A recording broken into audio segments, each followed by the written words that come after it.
Namaste to all of you. Welcome back to the Force Niyama podcast. Join me as I continue my conversation with Italy-based Iyengar Yoga practitioner and teacher David Meloni.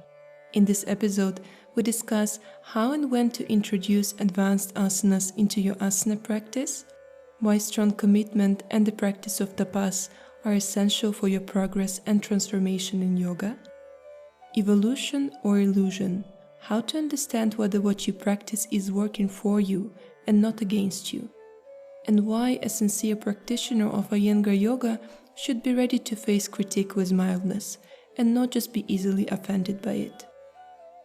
May what you listen to here give you inspiration and direction in your yoga practice.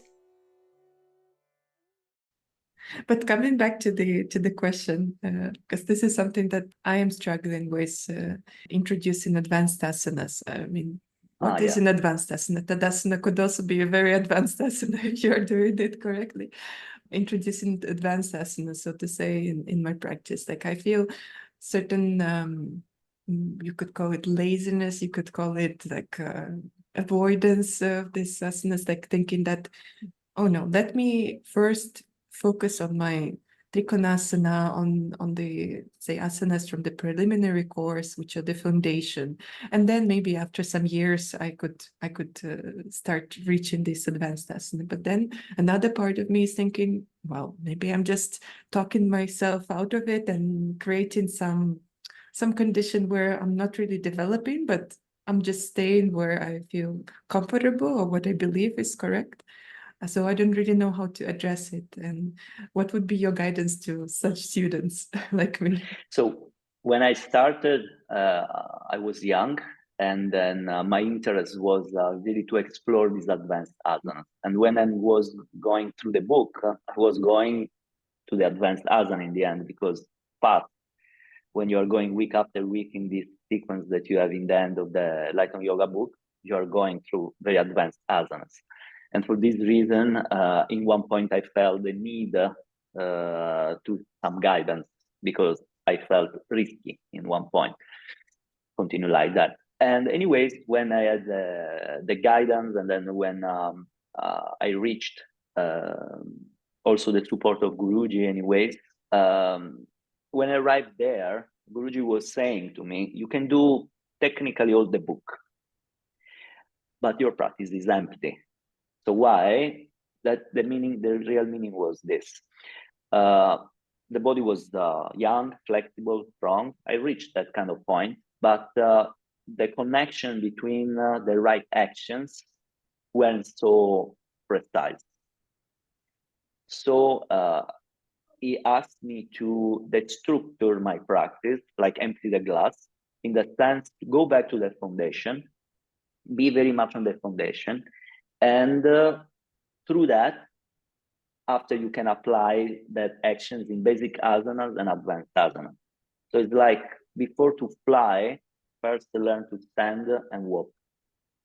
So the advanced asana, if you have the age, first of all, because when you are going to old age, then it's almost impossible to go to advanced asana. So it's important to, if it's possible, start young age, and then you can work in the foundation, and then you can go through advanced asana, and then you can understand how the basic asana teach the advanced asana, but the advanced asana help you to understand better the foundation basic asanas.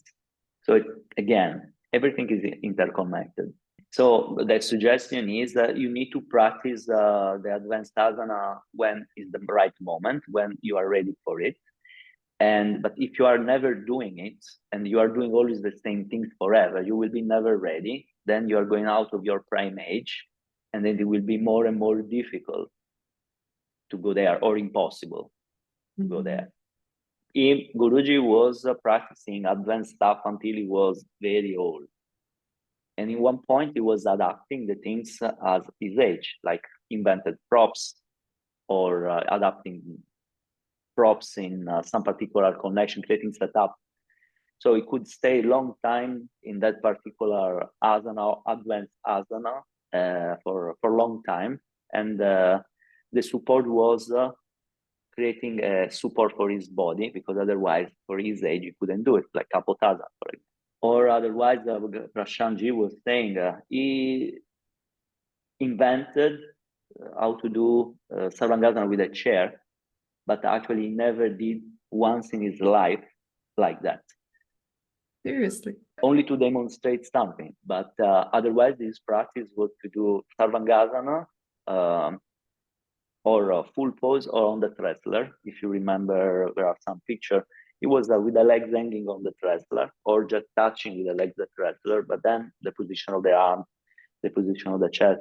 He was doing classic Sarvangasana with the support of the sticky mat or blankets, whatever.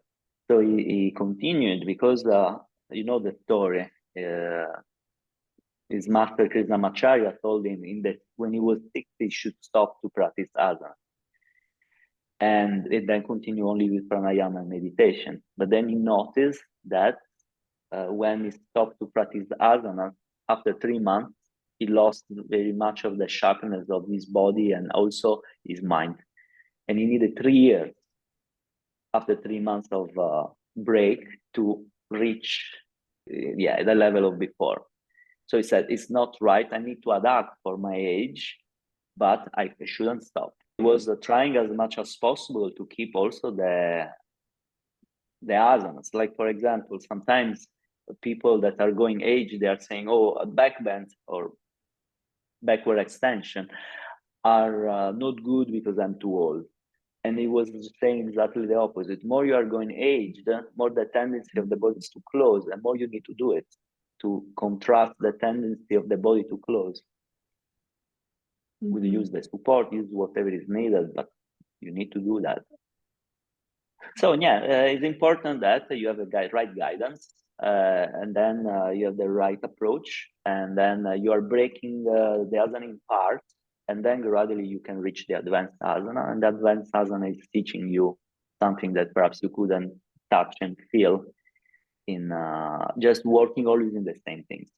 Thank you for this guidance. So important not to miss that point, miss that moment when you're young, and then continue practicing the foundations. Yeah, you need to work with intelligence and without injure yourself, because sometimes you are just making it as a matter of ego. I need to do it, or willpower. No, that is dangerous.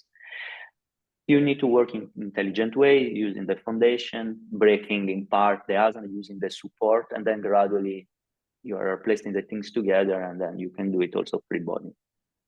Thank you. Coming back to what you've shared, you've once poetically said that after years of learning from Guruji closely, I thought my learning was finished when he passed away. Instead, I realized through my unwavering practice, I was still learning from him. Can you please speak more about this sentiment that you shared? Yeah, this is what I was already introducing before, that when he passed away on the start, the first month, I think a difficult is literally to practice, because when I was practicing, I was feeling more connected to him, and then I was feeling the grave. And the first time that I went in the institute after 6 months, then he passed away, it was very, okay, for everyone, it was very sad situation, and you could feel there the grave feeling. And so in that moment was just try to react and try to connect more with the son and daughter of Guruji, and that is something that I did. But then I felt that it was still vibrating in me. So his teaching was still vibrating inside, because again, I dedicated so much of my time, like dedicating everything, working all the year, collecting economically the situation to face the travel and stay there in the institute months without work, and then a lot of sacrifice. And these things is also to consider. Sometimes there are people that have everything easy, and then they are going in the situation, and then they are not learning so much. When you are doing a lot of sacrifice and then you are going there, perhaps you are not staying there for so long, but you did so much sacrifice to go there that your attitude is just really to observe as much as possible. And actually, this is what is happening. Gita Ji was complaining to Indian people that were there all the time. They were also going all the time, but they didn't get the points. And then she was saying, how is it possible that you are here under us, the younger family, all the time? And these Western are coming here and they are staying for short and then go back and then coming back and they are learning more than you. Because it was the sacrifice. This is what I feel. The commitment and then trying to work in these things by yourself, because you need also to have time to absorb that stuff. Sometimes I was also feeling this. After 3 months there, I was feeling it was under short waterfall, huge.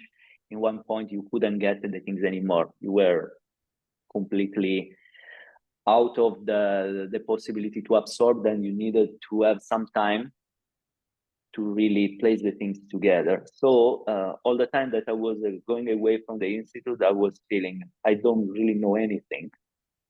All the time I was just feeling, okay, what I learned last year, actually, I convinced myself that I had a great step forward, but actually not. So I was coming back, and then I told him I was able to gradually place the things together.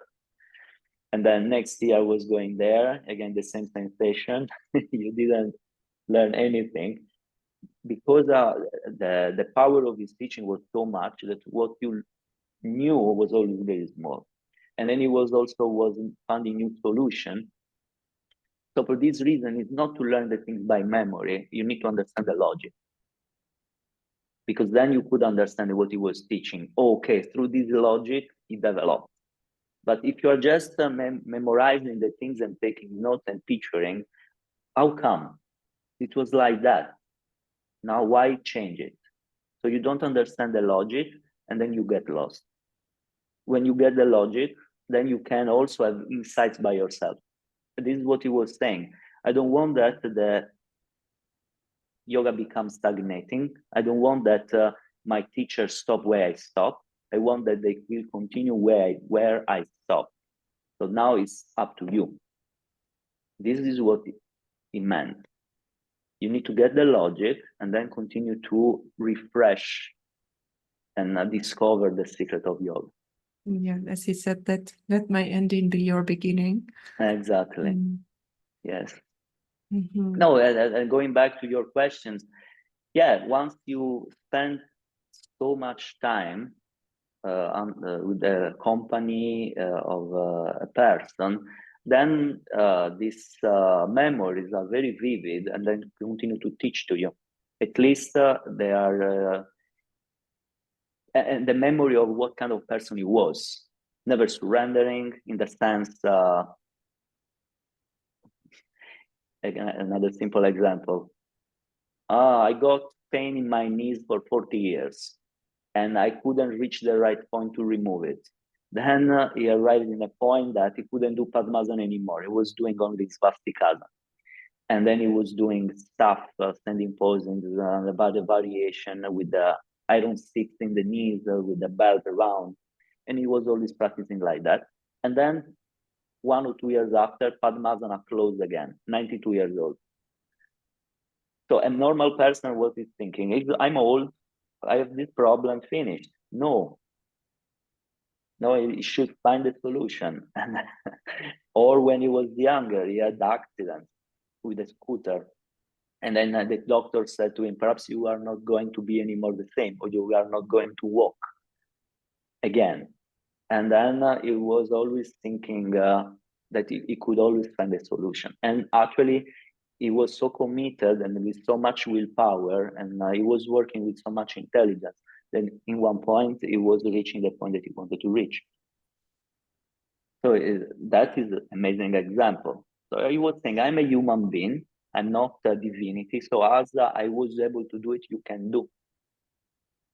He wasn't supporting himself with this light, I am something different, you will never reach my level. He was actually supporting the student and stimulating the student, and for this reason he was giving the exam. Also, first of all, he was saying, I want to continue in next life, because he was believing to the reincarnation, obviously, as his culture. But he would say, I want to start where I stopped, so I cannot stop practice until my last day. And but in the same time, it was absolutely duty that he felt for the students. He shared the knowledge to share his learnings and discoveries.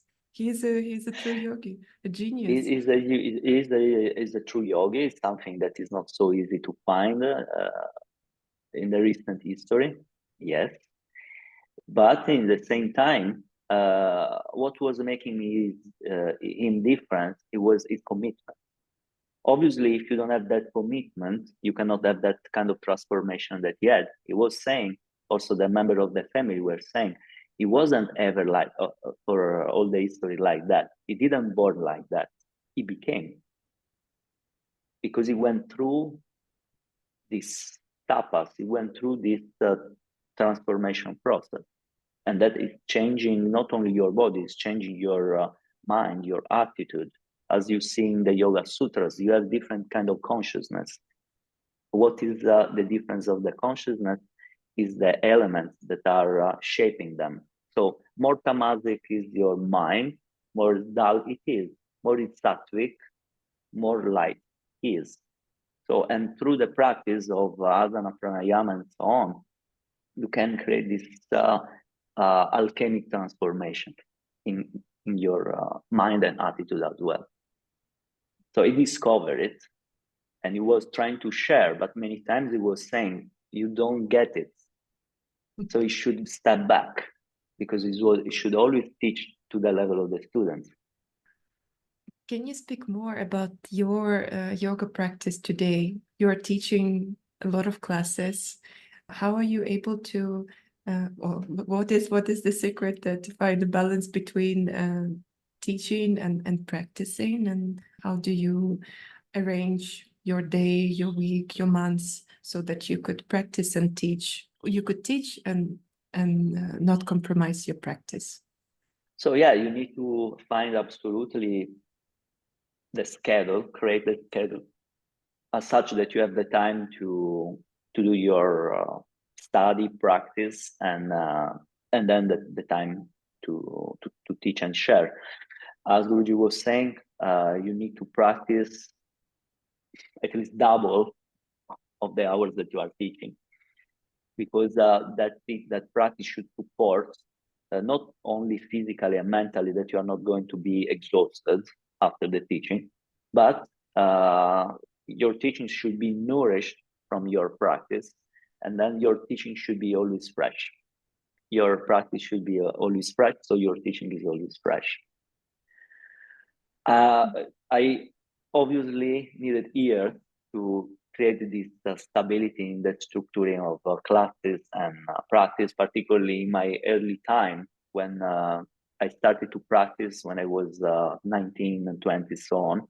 I was working on the start, doing a normal job, so 8 hours a day, plus I was teaching yoga then later on a little bit. And I was mainly doing private classes, going from house to house. And then I was practicing since 11 in the night, 11 to 3 a.m., every day like this. Other time, other age. Not so good, but I didn't have time. And then after I tried to change, and then I was practicing when it was possible. So I could practice in the early morning, I could practice in the middle day, I could practice in the night. Still, because the need of in one point I abandoned my average work, and then I was only teaching. So I needed to teach certain amount of hours to be able to collect the money to file, and then to afford my studies, to go to the institute and to go to study with Guruji. So in that years, I stopped to practice in the night, but I was practicing more when it was possible during the day. Okay, now I'm not teaching, I'm practicing. And then it was like that. And then I was able gradually to change the structure, so I could practice in the morning. Every day I could practice in the morning, and then I could dedicate like from the middle of the morning in the evening the teaching. Yeah. But it is something that you need to decide, because if you are going through the events, you are never doing it, because you are always pulled by something.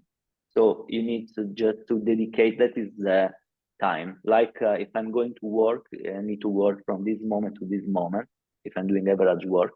So you need to know that in that time in the morning, you have that time that is dedicated to the practice. And do you practice what you are going to teach in the class? Sometimes it can be that I'm inspired by the practice and then I'm teaching it adjusted to the needs of the students. But many times not. You have some idea, and then after you see the students or the situation in the moment in the class, and then you need completely to change and then perhaps you wanted to teach something, you're teaching completely something else. That is coming with the experience, that you are not going to teach what you are thinking to teach, but what is the situation of the moment. If I'm teaching classes that are going to be mainly recorded, like after COVID, I started to teach, like many others, the online classes. And then the online classes, not so many people are online, but they are watching later on. And then they have the recordings, and then they can watch still several times. So in that way, it's didactic. So I have idea, where is the topic, and then I'm structuring that particular idea. And for example, working on the syllabus, breaking down the asanas, how to work to build up the knowledge of that, then sequencing gradually, you can continue to build up the understanding of the next asana and so on. And these kind of things is very rare that you can do it in average class, because in the majority of the time the class is mixed, there is some particular condition, so you need always to adapt.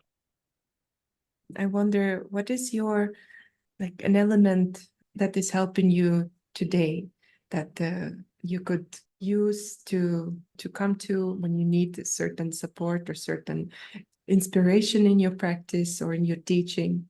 So first of all, I have to say that as Gitaji was saying, and I think it was the last time that she taught in the convention, she said it was her birthday in the 7th of December, and then it was going on the convention. And then I've been asked to her what she wanted as a present from the students. So she said, please read Guruji's book. So, right. Because not only in the books that are more known, like Light on Yoga, Light on Pranayama, but there are all kind of other books, like the collection of Āgamāḥ, that there are a lot of interviews of Guruji that some are absolutely new, and you can find some particular pearl. So it's very useful and not as important as we are changing. Our understanding is changing. So if you read that book 10 years ago, you are not reading it now in the same light. So you can understand much more if you are reading again and again and again, and in different time of your life. So it's important to go on through those books several times. And then I was inspired by something that he said many times, that in one point of his life, particularly as his teacher, is was part, and also all the time that he was writing to him, the answer was, you should find out by yourself. So he said that in one point, what was supporting him was the studies of the Yoga Sutras.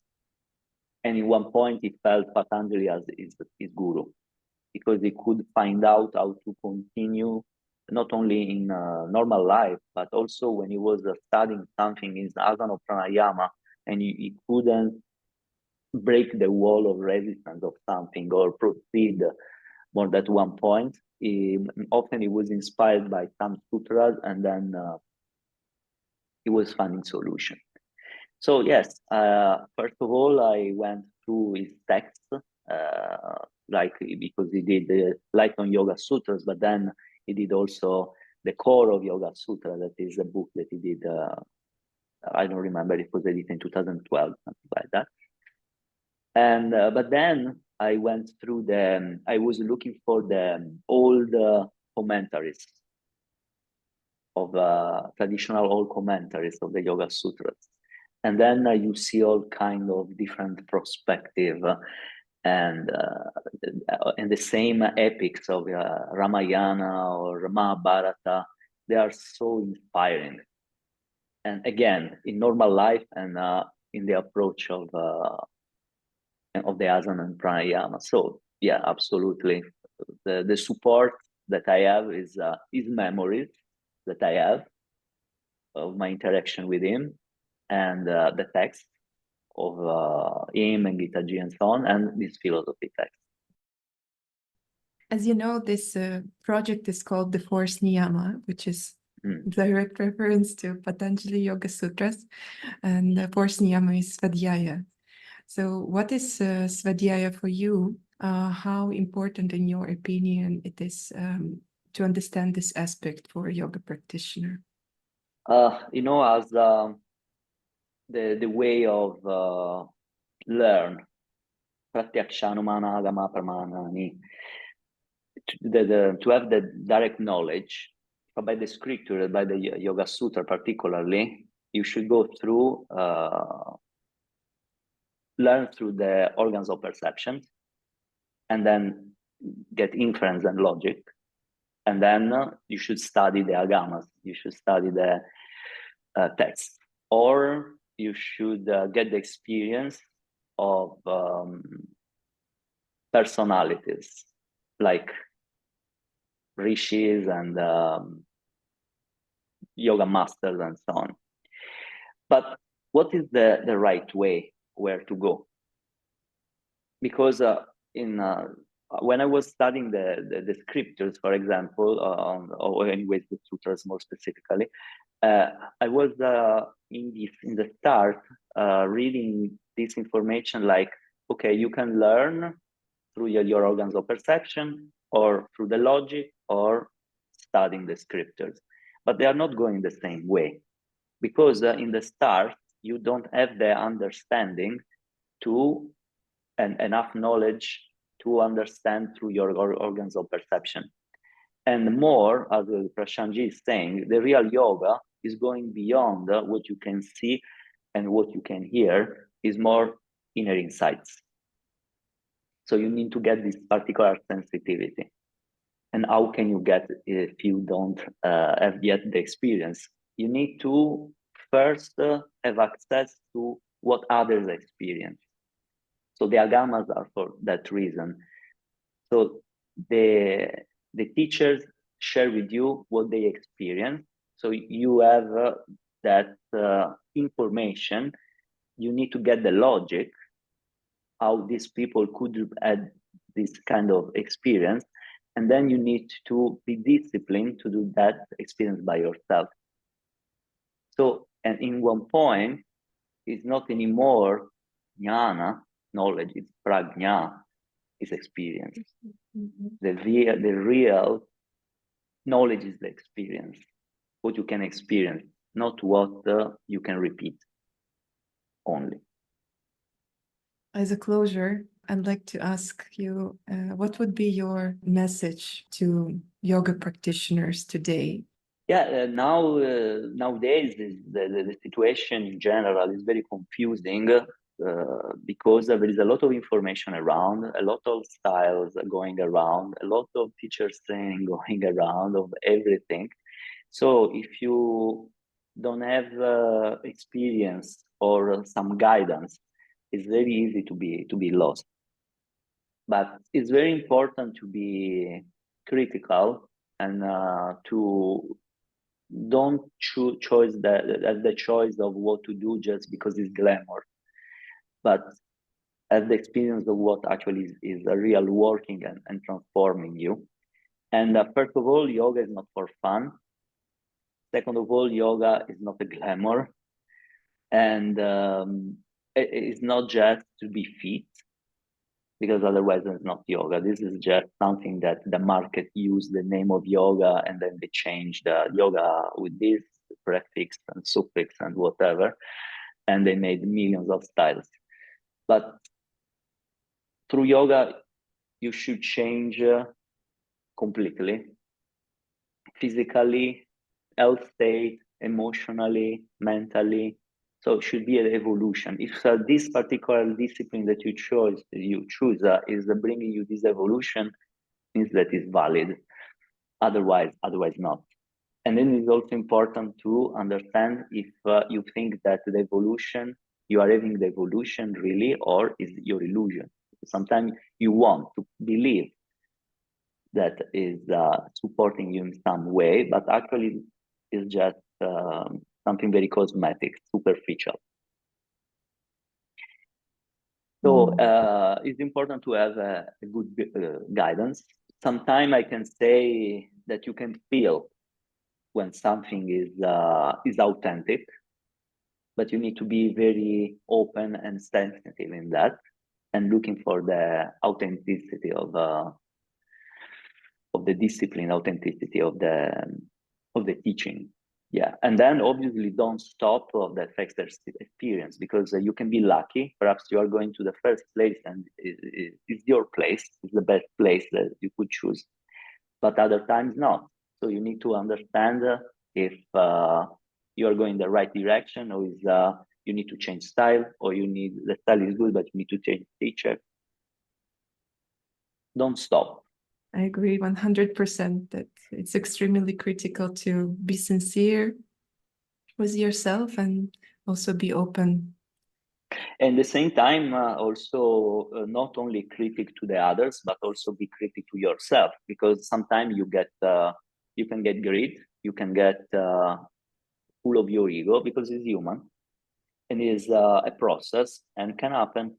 So you shouldn't change just because it's convenient for prestige or economically to go somewhere else, but you change if it's the moment to change because your evolution and progress, and not because other reason. Because sometimes you reach the higher level of teacher, like could be Guruji, and then you start being conflict with him for some reason, and then you go to somewhere else. Happen. You saw people living like this? Yeah, absolutely. They would get offended. I told you. Yeah. Perhaps it was very strict. They got offended because perhaps they felt as a humiliation, a public humiliation, and then they quitted and they never came back.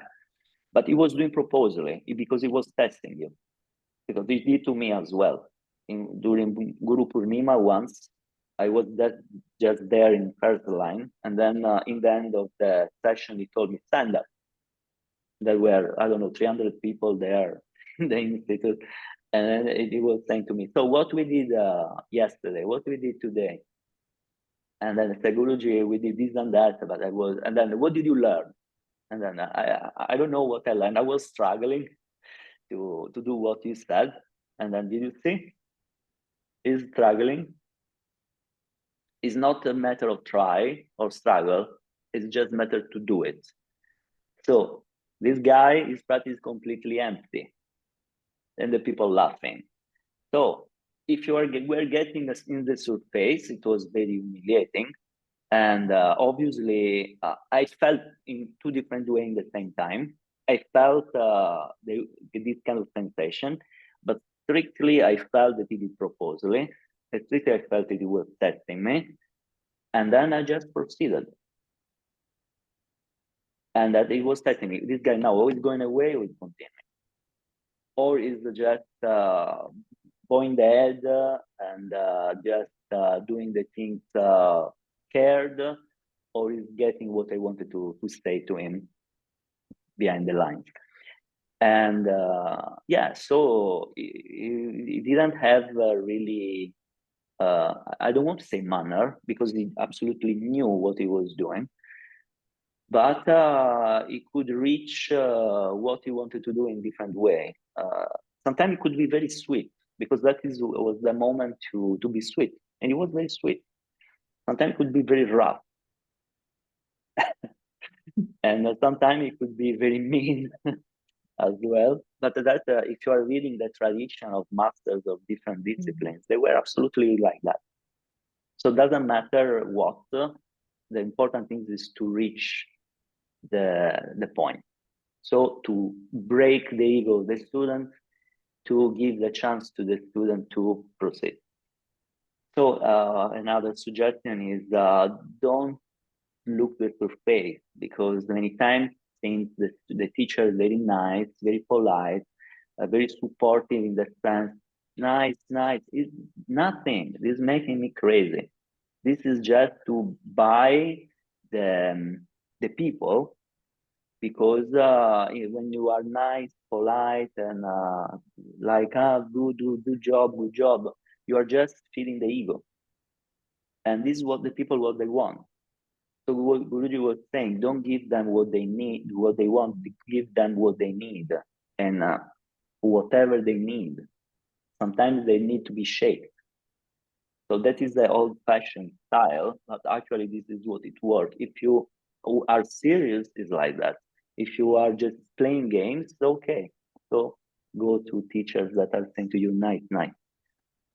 But the way he was saying, if something is good, it is not useful to say, because I'm just feeding your ego. For this reason, I'm saying only what is still not good. It's not that I want to humiliate you. It's just because otherwise you are not proceeding. Do you follow this approach in your teaching? Do you find it easy? For sure, the imprinting of Guruji and Gitaji, but also she was very tough as well, is there, is obvious. So sometimes I need to adapt, because if I'm just going through my experience, people are not ready for that. But I believe that if someone needs, or better, if someone wants really to learn deeply, then in one point I have to go through that. Because otherwise you are always floating on the surface. And the majority of the students, also if in one point become teachers, they are still floating on the surface, because they are not ready to face the inner monsters, you want to say. They don't want to be offended. They don't want to face the reality, what is the situation. So many times, also when you are going through assessment, sometimes you are saying that people, also with a very nice way, you didn't reach this point. They are getting offended. There is no point to be offended. That you are there to be assessed, and then to understand in which way you can make the things better. And so this is the approach. People, they don't want really to listen what have to be changed. They want only that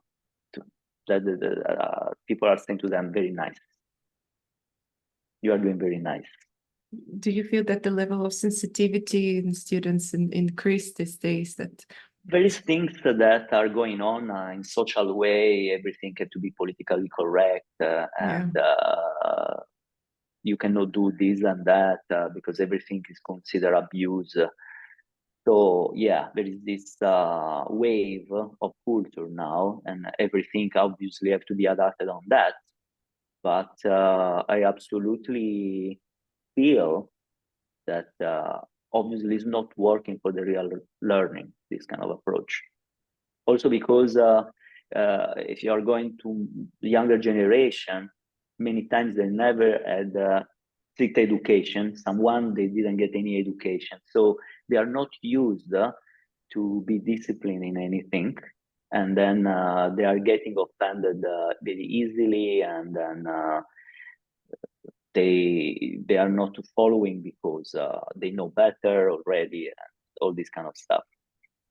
And so in which way you can teach to material like that?